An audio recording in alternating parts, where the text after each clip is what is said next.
Welcome to episode 84 of Dialogika, a podcast between two friends about the latest in society, politics, and feminism in Indonesia and the world. I'm Stephanie Tangkilisan. And I'm Sweden Lee. And this week, we're going to start off the year properly with a good old positive episode, except not so positive. We're going to talk about the flooding that happened on New Year's Eve in Jakarta and break down not just what happened, but also some of the other factors at play that brought one of the worst episodes of flooding over 20 years to our hometown. So here's to it.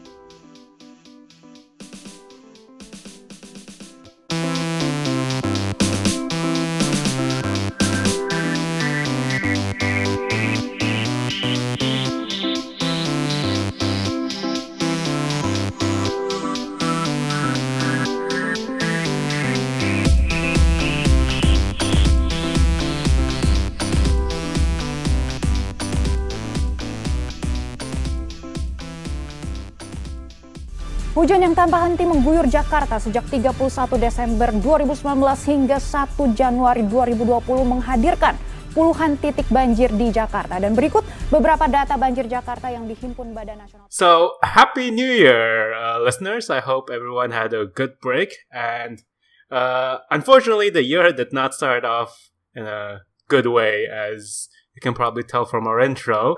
There's flooding in our hometown of Jakarta. We also have to say that we're also concerned about the bushfires in Australia affecting millions of people. But this week we're going to focus on the flooding in Jakarta and talking about essentially what happened there. Mm-hmm. First of all, I want to say that this is our hometown. Like, we grew up anticipating flooding every year during the rainy season of January and February. And it's not that it's a surprise that flooding happened. It's more of like the extent of the flooding that has happened this year, killing 66 people. As Stephanie mentioned, right, we grew up in Jakarta. We've experienced this all our lives. But there's something about the flooding happening literally on the eve of the new year, from 31st December into the 1st of January. It's just like, wow, this is such a crazy start to the year.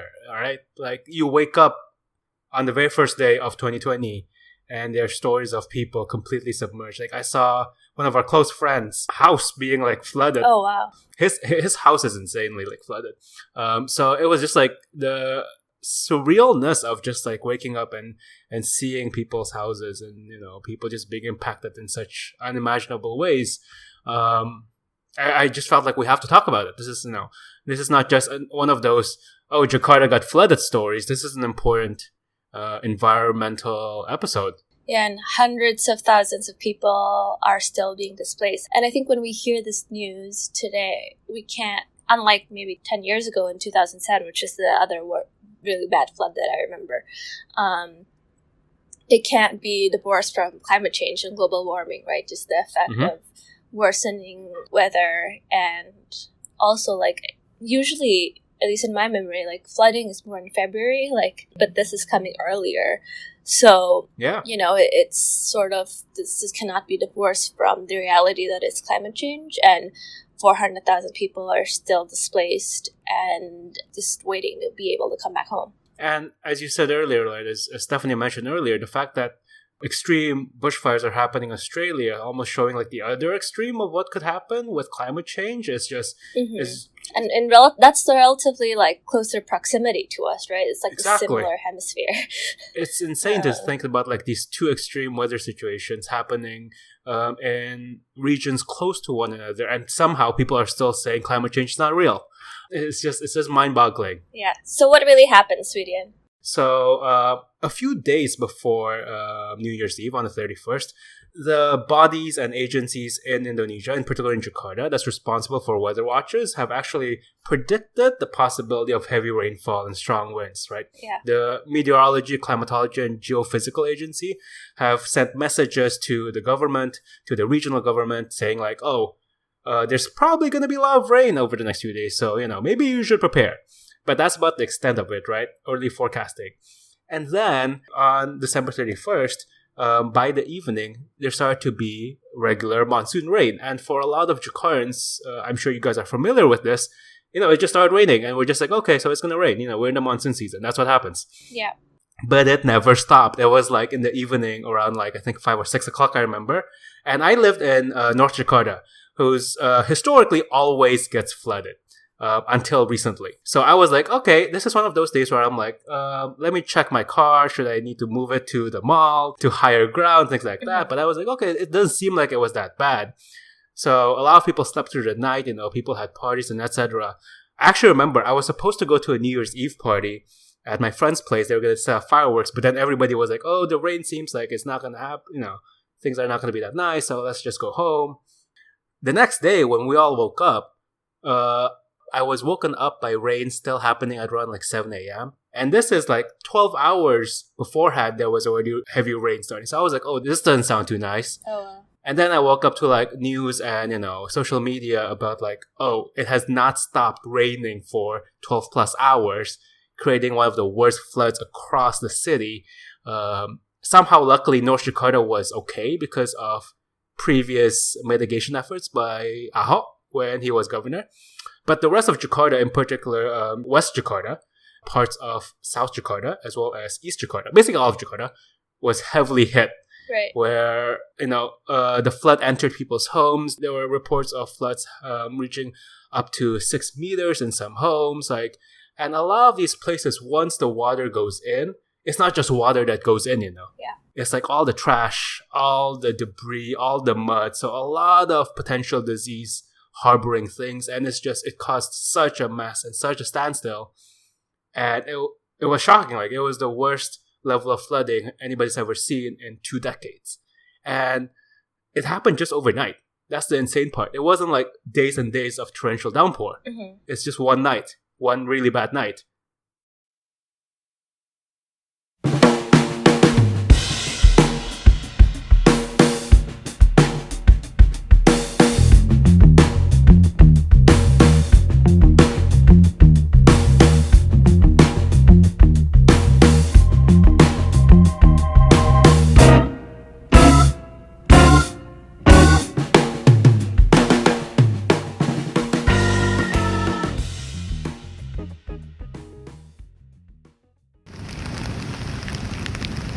Wih, Rido.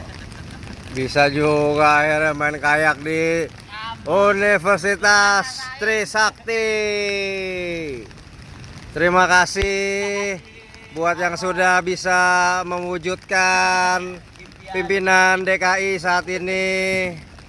Sehingga Rido bisa main kayak di Jakarta, di halaman kampus kesayangan kita Trisakti. Terima kasih Pak Anies. In classic Indonesian fashion, I don't know if I shared this with you on WhatsApp, but one of the things that I appreciate about Indonesians, like all of us, is that we can somehow see the worst situations with a little bit of humor. There was this video of these 2 guys, just like, do you know Universitas Trisakti right off the highway? Yeah. It's on it's not even like in a residential area, but there was a video of 2 guys with one guy just in a canoe and just like floating through the campus, which is basically floating through the parking lot. And they were saying, thank you, Governor Anies Baswedan, for giving us the opportunity to ride a canoe through our beloved campus. And then the guy just like canoes past like trees and like submerged cars, saying thank you ironically. And it's just like, I started seeing these videos of like people like trying to deal with the floods in as humorous and as lighthearted a way as possible. But obviously, shit happened. Like, this is really bad. I saw people's cars floating. Yeah. Like videos of people's cars floating by, like a BMW just like floating by and will never be, fixable again. I had friends who had lost cars in the flooding where it was just like completely submerged. You can't really. And what do you do?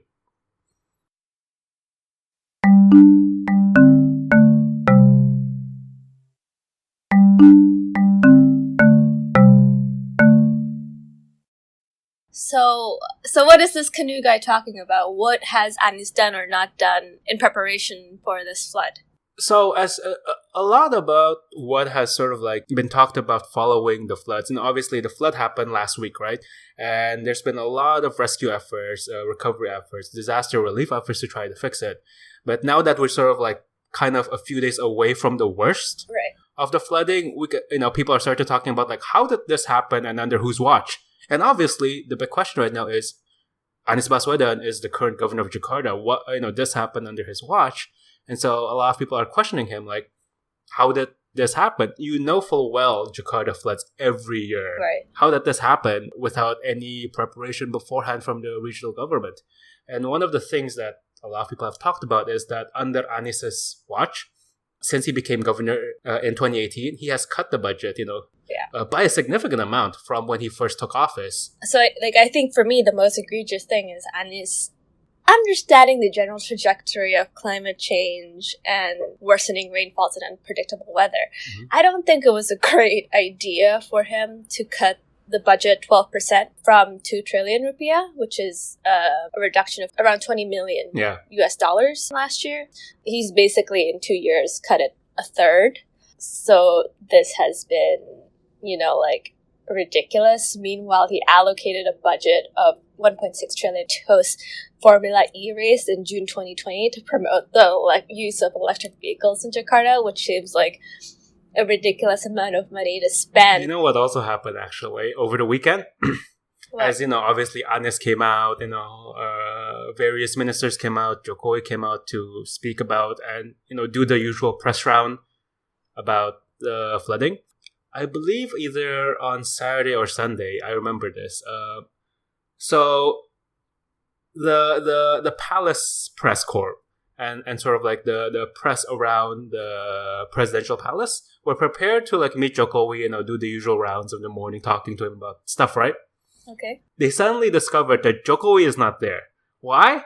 Because he went to the Pluit Waduk, or the Pluit Reservoir, which was created a few years ago under Jokowi and Ahok's time as the main reservoir to help flood management in the North Jakarta area. Yeah.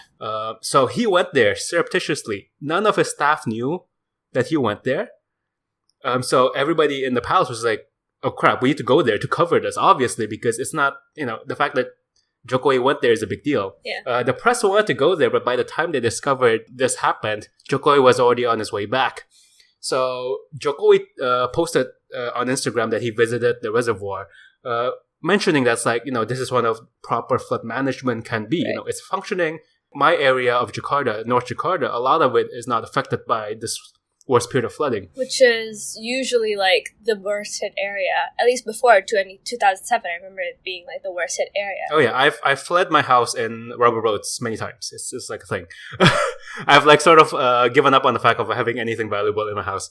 But so a lot of people are saying that's Jokowi's way of throwing some shade at Anies to be this is an example of proper flood management from, a former governor that is no longer in power. Because it shows there are good examples to be used on how to properly deal with the situation. Mitigation works. Yeah, exactly. Proper planning works, right? One of the things that Ahok did with the reservoir was knowing well in advance, a year in advance, that we need to get this cleaned up, because by the time the monsoon season hits in October, you're too late. Yeah. Should have done this months ago. Right? Yeah. One of the key points about Anies's election campaign with Sandi in 2018 is that he was going to tackle flood management, right? I mean, it might just be a popular talking point, a campaign talking point for any candidate for governor. Mm-hmm. It's talking about how do you manage Jakarta's floods, one of the most difficult problems you'll ever face being governor. But he did mention it, and he's saying, part of our approach towards governance would be creating a much more eco-friendly, a much more, what they say, tertib kind of city, a much more organized, a much more functional and efficient city. And so part of that is flood management, because it's going to happen every year. You have the Ciliwung River that needs to be managed, and however way you can do that. Yeah. And so people are saying we voted you in knowing that this is one of your promises, and yet here we are, you cut the budget by so much, Yeah, well, the problem is the public policy analyst from Trisakti Nirwana Joga said that only 33% of the drainage sewer system in Jakarta functions well. So that's 77% of failure. Yeah. this wouldn't have been a problem if this was functioned well. And we had the budget to actually make sure these function well. Like, I feel like this was just like poor planning on the part of the governor, and like this should have been anticipated, is what I'm saying. I don't know why mitigation is such a difficult thing, and anticipation is such a difficult thing to enact.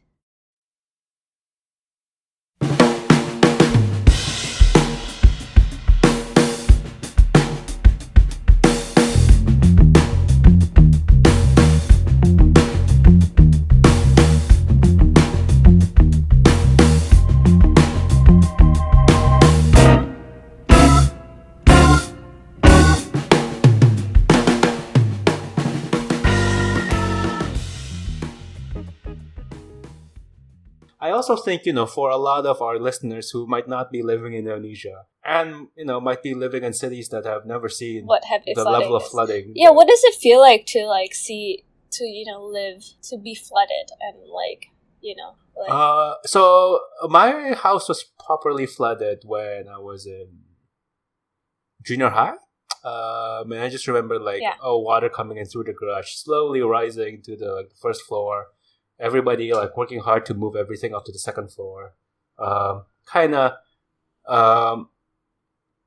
accepting the fact that you'll lose some stuff and things will be damaged. Yeah. It certainly gave you a perspective about what things are important in your life. But I remember when I was younger and that happened, the community came together and really brought the best of themselves out. Right. In helping each other, people were providing aid, providing food supplies, providing labor to get things out, to bring boats in, to drive people around if they had cars that can drive through the flood. So I remember just everybody really felt like a neighborhood. Right. And maybe that was just I was looking at it through a kid's eyes, right? I was pretty young. I didn't know any better. I just remember staying at my uncle's place in Sunter for a month. And I was like, oh, this is a fun little sleepover for a month. I don't know what's going on. And it's only when I became older that I realized, it was because our house was super flooded. Even though I left the house on a rubber boat. I should know. But during those times of great strife, people came together and people helped each other out. Now, as an adult, I'm thinking that was a positive memory as a kid because I felt like the neighborhood came together. But as an adult now, I'm kind of pissed that this is still happening to everyone, right? And I can empathize more with my parents who are this should not be happening every year. Why do we we build our lives, we build our property, you invest so much into your stuff, and then every year you have the potential for most of it to be destroyed. Right. That's just how can a city be so irresponsible, right? How can the government be so irresponsible? And we're privileged. We're privileged that we have options. Yeah. Most people don't. A lot of the people who are, the hundreds and thousands of people displaced right now don't have options. A lot of them are still staying in malls, staying in schools, staying in government buildings because they don't have homes anymore. And I just can't accept it that people are still saying oh, sorry, we didn't plan ahead, or oh, it's this guy's fault, or it's this agency's fault, instead of taking full responsibility and plan properly and use the money well. This is taxpayer money. I'm sure it's not easy. Flood mitigation is not easy, obviously. And it takes a lot of years and years of urban planning. But come on.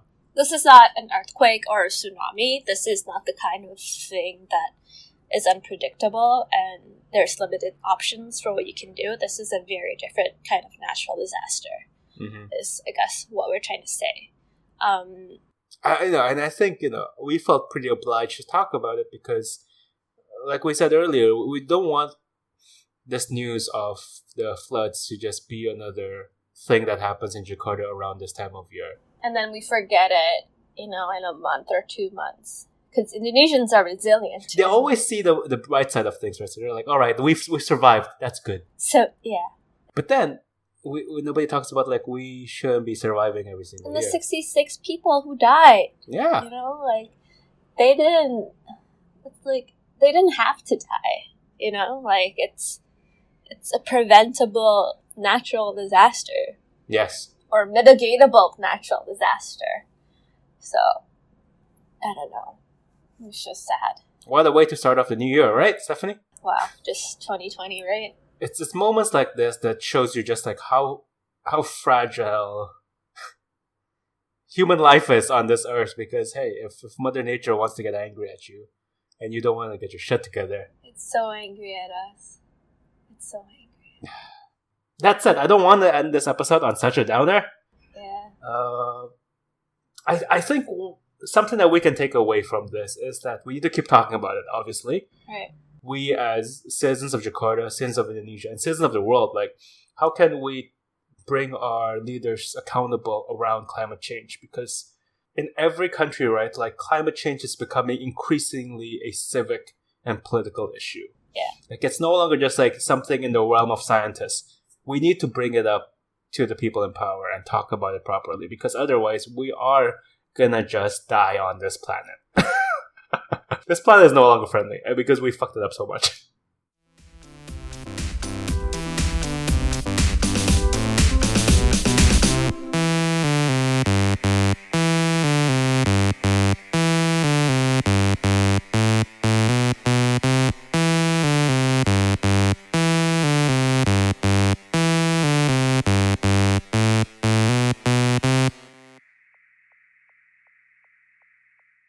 Thank you so much for listening to this episode. You can find more information and resources of whatever we talked about on our website, dialogika.id. Music credits to John Dealey, Lee Roosevelt, and of course, Broke for Free. If you like what you hear and want to support us, please review our podcast on the Apple Podcast app or whatever app you use to listen to your podcast. And please share our podcast with your friends. It's the best way to spread the word about Dialogika. If you want to get more involved, we'd love to hear from you. Our email is dialogikapodcast@gmail.com, or just shoot us a message on our Facebook page. You can also find us on Instagram, YouTube, SoundCloud, and now Twitter. Please follow us on these various platforms. Our Twitter handle is @DialogikaPod. Also, follow me on Twitter. It's StephTank. That's STEPHTANGK. Thank you again, and see you guys next time. Bye!